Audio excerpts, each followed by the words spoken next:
नमस्कार बच्चों, मैं Kanhaiya Yadav CBS classes for social science में आपका स्वागत करता हूं। आज की वीडियो के अंतर्गत हम लोग कक्षा 9 के सामाजिक विज्ञान में भूगोल खंड के अंतर्गत चौथे लेसन में भाग 7 का अध्ययन करेंगे, जो कि ये इस लेसन का अंतिम वीडियो होगा। इस वीडियो के अंतर्गत हम लोग दो चीज़ों का अध्ययन करेंगे। पहला वर्षा का वितरण और दूसरा वर्षा का वितरण। वर्षा का वितरण और दूसरा मानसून एकता का परिचय।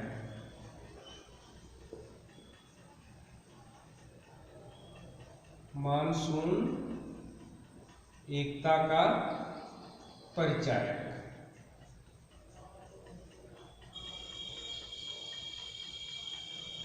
देखिए, आइए शुरू करते हैं। पहला है वर्षा का वितरण, यानी कि भारत में जो कुछ वर्षा प्राप्त होती है, क्या भारत के सभी क्षेत्रों में एक समान वर्षा प्राप्त होती है या फिर भिन्न भिन्न वर्षा प्राप्त होती है। यदि भारत के अलग अलग भागों में अलग अलग मात्रा में वर्षा प्राप्त होती है, तो किस क्षेत्र में अधिक वर्षा प्राप्त होती है, किस क्षेत्र में कम वर्षा प्राप्त होती है, किस क्षेत्र में सामान्य वर्षा प्राप्त होती है, इस हेडिंग के अंतर्गत हम इन्हीं कुछ बातों को जानेंगे। तो देखिए, भारत में वर्षा का वितरण जो है वह एक समान ना होकर के असमान है या भिन्न है। अलग अलग स्थानों पर अलग अलग मात्रा में वर्षा प्राप्त होती है। इस हिसाब से देखा जाए तो अत्यधिक वर्षा प्राप्त करने वाले जो क्षेत्र हैं, जैसे 400 सेंटीमीटर से अधिक, 400 सेंटीमीटर से अधिक, 400 सेंटीमीटर से अधिक वर्षा प्राप्त करने वाले स्थान जो है वो ये हुआ। पहला जो है पश्चिमी घाट का पश्चिमी ढाल, पश्चिमी घाट का पश्चिमी ढाल। ये जो क्षेत्र है ये 400 सेंटीमीटर से अधिक वर्षा प्राप्त करता है। ये कहें कि 250 सेंटीमीटर से और 400 सेंटीमीटर के मध्य या उससे थोड़ा बहुत अधिक वर्षा प्राप्त करता है। इसके अलावा ये पूर्वोत्तर के जो राज्य हैं, जिसमें मेघालय आप जानते ही हैं कि मेघालय में ही दुनिया का सबसे अधिक वर्षा प्राप्त करने वाला स्थान मासिनराम स्थित है, जो कि गारो खासी और जयंतिया पहाड़ियों से घिरा हुआ है। तो 400 सेंटीमीटर से अधिक वर्षा प्राप्त करने वाले पूर्वोत्तर के राज्यों में सबसे पहले मेघालय, असम, त्रिपुरा, मिजोरम, मणिपुर, नागालैंड, ये सब राज्य जो हैं ये सब 400 सेंटीमीटर से अधिक वर्षा प्राप्त करने वाले स्थान हैं। इनको आप ऐसे भी मानचित्र में दिखा सकते हैं, जो 400 सेंटीमीटर से अधिक वर्षा प्राप्त करने वाले स्थान हैं।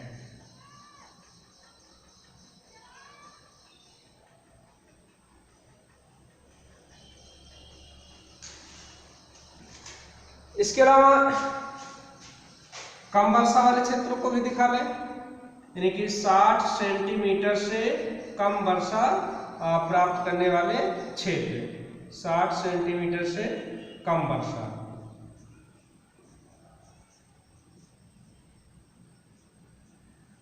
देखिए, कम वर्षा वाले क्षेत्रों में जैसे कि जो दक्षिण का प्रायद्वीपीय भाग है वह अधिकतर वृक्ष छाया प्रदेश के अंतर्गत आता है। वृक्ष छाया प्रदेश किसे कहते हैं, यह आपको कल की वीडियो में बताया जा चुका है कि जब पवनों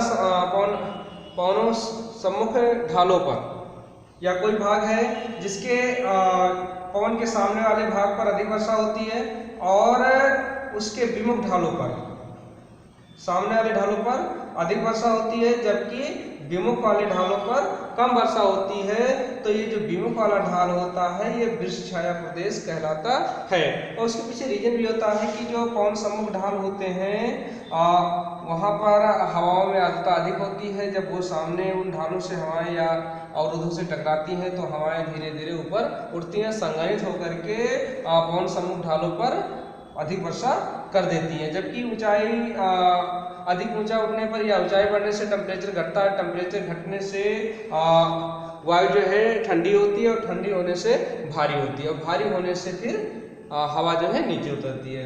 तो जो पवन विमुख ढाल होते हैं वहाँ पर हवाएं अक्सर नीचे उतरती हैं और उसमें आर्द्रता की भी कमी होती है, इसलिए पवन विमुख ढालों पर वर्षा कम होती है और ऐसे क्षेत्र को रेन शैडो रीजन या वृक्ष छाया प्रदेश के नाम से जाना जाता है। तो जो भारत का दक्षिण प्रायद्वीपीय भाग है ये अधिकतर जो है ये वृक्ष छाया प्रदेश के अंतर्गत आता है। अधिकतर जो भाग है ये वृक्ष छाया प्रदेश के अंतर्गत आता है। यहाँ पर कम वर्षा प्राप्त होती है। ये तटीय भाग थोड़ा सा छोड़ देंगे, ये वाला भाग यहाँ सब जो है क्योंकि तटीय भागों में अच्छी वर्षा हो जाती है, क्योंकि तटीय भागों में जो उष्णकटिबंधीय चक्रवात बंगाल की खाड़ी में निर्मित होते हैं वो तटों से टकराते हैं और तटीय भागों में वर्षा पर्याप्त कर देते हैं। तो तटीय भागों को, पूर्वी तटीय भागों को छोड़ करके जो प्रायद्वीप के आंतरिक भाग हैं वो वृक्ष छाया प्रदेश के अंतर्गत आते हैं, इसलिए यहाँ जो है वर्षा 60 सेंटीमीटर से कम होती है। इसके अलावा ये राजस्थान का जो थार वाला क्षेत्र है, मरुस्थलीय क्षेत्र है, यहाँ पहले से जानते हैं कि वर्षा बहुत कम होती है, लगभग 25 सेंटीमीटर से कम वर्षा होती है। इसके अलावा जो है इधर ये तो जम्मू कश्मीर हो गया, ये हिमाचल हो गया, ये उत्तराखंड हो गया।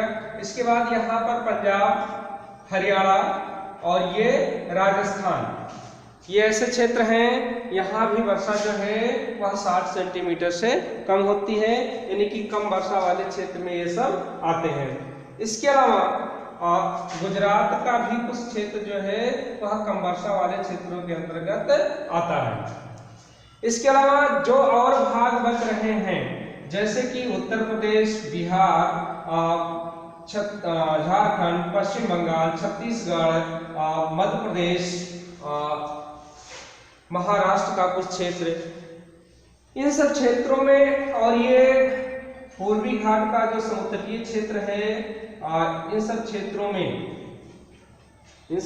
में मध्यम वर्षा होती है। तो इसके अलावा फिर से एक बात देख लीजिए, जो 400 सेंटीमीटर से अधिक वर्षा प्राप्त होती है वह पश्चिमी घाट का जो पश्चिमी ढाल है। इसके अलावा पूर्वोत्तर के राज्यों में मेघालय है, असम है, मणिपुर है, मिजोरम है, त्रिपुरा है, इन सब राज्यों में 400 सेंटीमीटर से अधिक वर्षा होती है। इसके बाद ये तो रहे अधिक वर्षा वाले क्षेत्र। इसके बाद कम वर्षा वाले क्षेत्र के अंतर्गत राजस्थान, गुजरात का पूर्वी भाग, पंजाब, हरियाणा इन सब का भाग। इसके अलावा जम्मू कश्मीर का लेह और लद्दाख क्षेत्र, ये भी कम वर्षा वाले क्षेत्रों में आते हैं, यहाँ भी कम वर्षा होती है। इसके बाद में जो और बचे से क्षेत्र है जैसे कि हिमाचल प्रदेश, उत्तराखंड, उत्तर प्रदेश, बिहार, इसके बाद में झारखंड, छत्तीसगढ़, मध्य प्रदेश। इसके अलावा पूर्वी तटीय या पूर्वी घाट का जो पूर्वी ढाल वाला भाग है इन सब क्षेत्रों में सामान्य वर्षा होती है।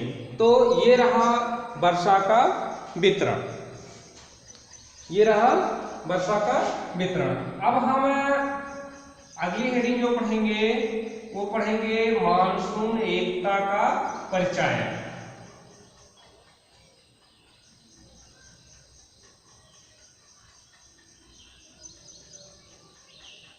मानसून एकता का परिचय, आइए इसको देखते हैं।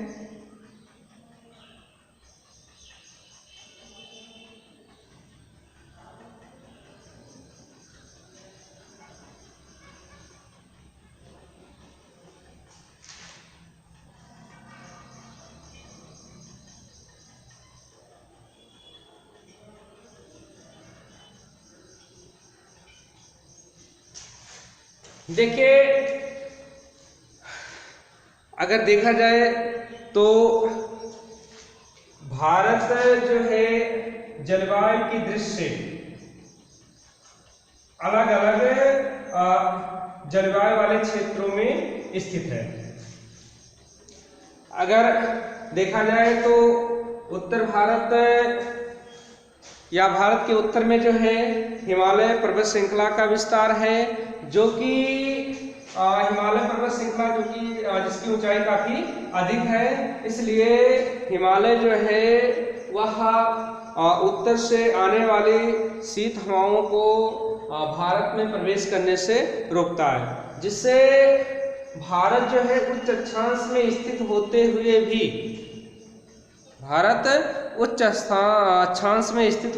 भी यहाँ पर टेम्परेचर ज़्यादा गिरने नहीं पाता है, टेम्परेचर ऊंचा बना रहता है। लेकिन यही प्रभाव दक्षिण भारत में देखने को नहीं मिलता है। दक्षिण भारत में दूसरा कारक वर्क करता है। उत्तर भारत में तो पर्वत श्रृंखला, हिमालय पर्वत श्रृंखला जो है ये वर्क करती है। अगर अक्षांश रेखाओं की दृष्टि से देखा जाए तो भारत जो है इसका जो मैक्सिमम उत्तरी विस्तार है वो 37.6 है। ये 37.6 को अगर हम देखें तो जब सूर्य दक्षिणायन हो जाता है, दक्षिण गोलार्ध में चला जाता है और मकर रेखा के आसपास जब चमकने लगता है, तब 23.5 अंश इधर और 37 अंश इधर, ये और लगभग 60 अंश अक्षांश के आसपास भारत का उत्तरी भाग स्थित है। इस हिसाब से देखा जाए तो यहाँ पर सूर्यास्त बहुत कम प्राप्त होना चाहिए। सर्दियों के दिनों में यहाँ पर काफ़ी भयंकर ठंडक पड़नी चाहिए, तापमान काफ़ी कम हो जाना चाहिए, बर्फ पड़ना चाहिए, पर ऐसा हालांकि बर्फ पड़ता है लेकिन उतनी मात्रा में नहीं पड़ता है या उतनी ठंडक नहीं होती है, उतने लंबे समय के लिए नहीं पड़ता है। और यहाँ तक कि हिमपात वगैरह जो होता है वह जम्मू कश्मीर, हिमाचल प्रदेश, उत्तराखंड, सिक्किम, अरुणाचल प्रदेश आदि के राज्यों तक ही सीमित रह जाता है।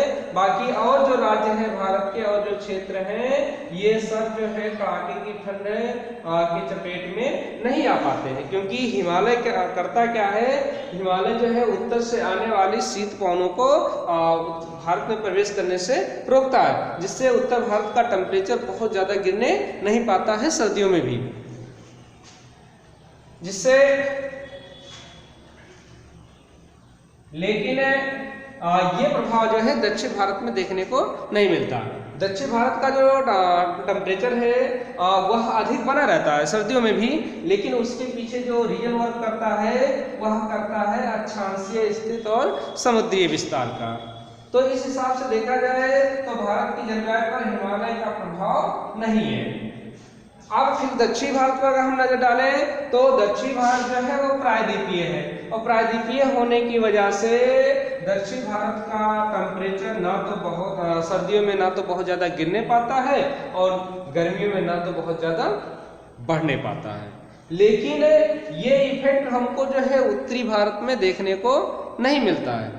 सर्दियों में इसका टेम्परेचर गिर जाता है और गर्मियों में इसका टेम्परेचर बढ़ जाता है, जबकि दक्षिण भारत में ऐसा नहीं होता है।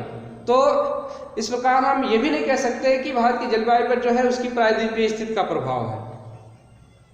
इस प्रकार हम ये नहीं कह सकते हैं कि संपूर्ण भारत की जलवायु पर उसकी प्रायद्वीपीय स्थिति का प्रभाव है, यानी कि किसी एक फैक्टर का संपूर्ण भारत की जलवायु पर असर नहीं है। लेकिन अगर मानसून की नजर से देखा जाए तो मानसूनी हवाओं का संपूर्ण भारत पर प्रभाव है। मानसूनी हवाएं जो है भारत की जलवायु संपूर्ण भारत की जलवायु पर अपना प्रभाव डालती हैं। इसलिए सामान्य तौर पर भारत की जलवायु को मानसूनी जलवायु कहा भी जाता है। भारत की जलवायु को मानसूनी जलवायु कहा भी जाता है, क्योंकि मानसूनी हवाएं जो है भारत के प्रत्येक क्षेत्रों में जाती हैं और उस पर अपना प्रभाव डालती हैं। मानसूनी हवाओं का पूरे भारत के लोगों को बेसब्री से इंतजार रहता है, या मानसून के प्रति लोगों की सोच एक जैसी होती है। जबकि प्रायद्वीपीय स्थिति को लेकर के, हिमालय की स्थिति को लेकर के पूरे भारत के लोगों की सोच एक जैसी नहीं हो सकती है।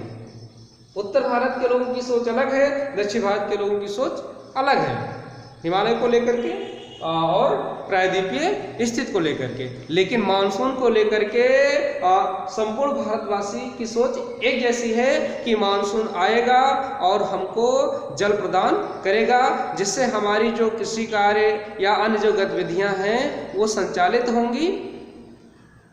देखिए मानसून करता क्या है, मानसून जो है भारत के भूदृश्यों को, या मानसून का असर भारत के किस किस चीज़ों पर पड़ता है, या मानसून भारत के कौन कौन से चीज़ों को प्रभावित करता है। तो सबसे पहले भूदृश्य, भूदृश्य। दूसरा, भारत में जो जीव जंतु और वनस्पतियां पाई जाती हैं, जीव जंतुओं पर इसका असर पड़ता है या इसके अकॉर्डिंग जीव जंतु डेवलप होते हैं। वनस्पतियां भी मानसून के अनुसार ही डेवलप होती हैं या मानसून का उसमें बहुत बड़ा इंटरफेयर होता है। यानी मानसून वनस्पतियों को प्रभावित करता है। इसके अलावा मानसून जो है वह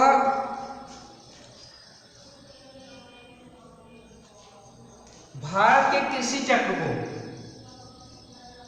कृषि चक्र को भी प्रभावित करता है। इसके अलावा मानसून यहाँ का जो मानव जीवन है,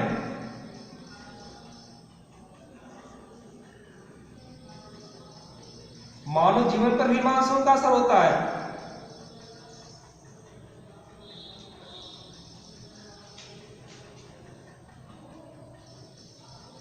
तथा भारत के लोगों के जो त्योहार एवं उत्सव हैं, त्योहार एवं उत्सव, इन सब पर मानसून का असर पड़ता है, मानसून का प्रभाव पड़ता है। इस प्रकार हम कह सकते हैं। और एक चीज कि मानसून जो है वह भारत में जल प्रदान करता है, वर्षा प्रदान करता है, जिससे भारत में प्रवाहित होने वाली विभिन्न नदियां जो है एक क्षेत्र से प्रवाहित होकर के दूसरे बड़े क्षेत्रों तक जाती हैं, जो कि कहीं ना कहीं भारत को एकता के सूत्र में बांधती हैं। एक क्षेत्र से नदी निकल करके दूसरे क्षेत्रों से होते हुए प्रवाहित होती है।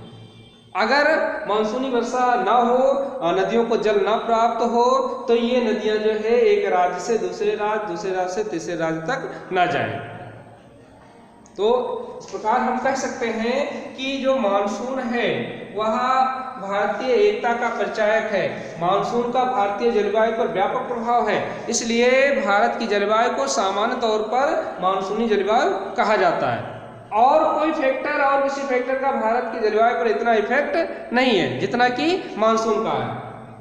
अभी हम लोग पढ़े कि जैसे उत्तर में हिमालय पर्वत श्रृंखला है, तो इसका असर जो है उत्तरी भारत में ही है, और दक्षिण भाग जो है प्रायद्वीपीय है, इसका असर दक्षिण भारत में ही रहता है, उत्तर भारत में इसका असर नहीं पड़ता है। लेकिन मानसून जो है वह भारत के समस्त क्षेत्रों को प्रभावित करता है, और मानसून को लेकर के समस्त भारतवासियों की सोच एक जैसी होती है। मानसून का इंतजार समस्त भारतवासियों को होता है। और मानसून जो है इसके कौन कौन से चीज़ों को प्रभावित करता है? भूदृश्यों को, यानी कि पर्वत पठार में या जो कुछ हमको दिखाई पड़ रहे हैं उसमें कहीं ना कहीं मानसून का भी रोल है। जीव जंतु भी वर्षा के कारण पेड़ पौधे वनस्पतियां डेवलप होती हैं, तो उसके कारण जीव जंतु भी डेवलप होते हैं। और जल का वनस्पतियों के विकास है, क्योंकि मानसून से हमको जल प्राप्त होता है। भाई जैसे देखा जाए तो इन सब क्षेत्रों में अधिक वर्षा होती है, इसलिए यहाँ पर सदाबहार वन पाए जा रहे हैं। यहाँ भी अधिक वर्षा होती है, यहाँ भी सदाबहार वन पाए जा रहे हैं। लेकिन यहाँ पर मरुस्थलीय वन पाए जाते हैं, कटीले वन और झाड़ियाँ पाई जा रही हैं, क्योंकि यहाँ पर वर्षा कम हो रही है। तो वनस्पति को मानसून प्रभावित कर रहा है कि नहीं कर रहा है? जैसे और क्षेत्रों में मानसूनी वन पाए जाते हैं, मानसूनी वनस्पतियाँ पाई जाती हैं, क्योंकि यहाँ पर वर्षा जो है सामान्य होती है। तो वनस्पतियों पर मानसून का असर पड़ रहा है कि नहीं पड़ रहा है। और देखिए कृषि चक्र, आप देखते होंगे कि या जानते हैं कि कृषि कार्य में जल काफी महत्वपूर्ण है। तो जिन क्षेत्रों में वर्षा जैसी होती है, जितनी मात्रा में होती है, उसी के अकॉर्डिंग फसलों का उत्पादन या उसी प्रकार के फसलों का उत्पादन किया जाता है। और मानव जीवन पर भी मानसूनी हवाओं का या मानसून का असर पड़ता है। इसके अलावा तीज त्योहार, इन सब पर भी मानसूनी हवाओं का इफेक्ट पड़ता है, असर पड़ता है। और साथ ही भारत में जो प्रवाहित होने वाली विभिन्न नदियां हैं, जो एक राज्य से निकल करके दूसरे राज्यों से होते हुए प्रवाहित होती हैं, जो कि कहीं ना कहीं एक या एक से अधिक राज्यों को आपस में जोड़ने का कार्य करती हैं। ये भी अगर प्रवाहित होती हैं या इनमें जो जल आता है, जल आएगा तभी एक राज्य से दूसरे राज्य में जाएंगी, तो जल जो आता है वो मानसूनी हवाओं की वजह से ही आता है। तो हम निष्कर्ष रूप में कह सकते हैं कि भारतीय मानसून जो है वह भारतीय एकता का परिचायक है। आज की वीडियो में बस इतना ही। आज की वीडियो के साथ ही ये चैप्टर समाप्त होता है। इस चैप्टर से संबंधित एक्सरसाइज में जो प्रश्न दिए गए हैं उन प्रश्नों को आप हल करने की कोशिश करेंगे। कहीं भी कोई समस्या आती है तो आप हमारे व्यक्तिगत व्हाट्सएप नंबर पर मैसेज कर सकते हैं, आपको आपके प्रश्नों के आंसर दिए जाएंगे।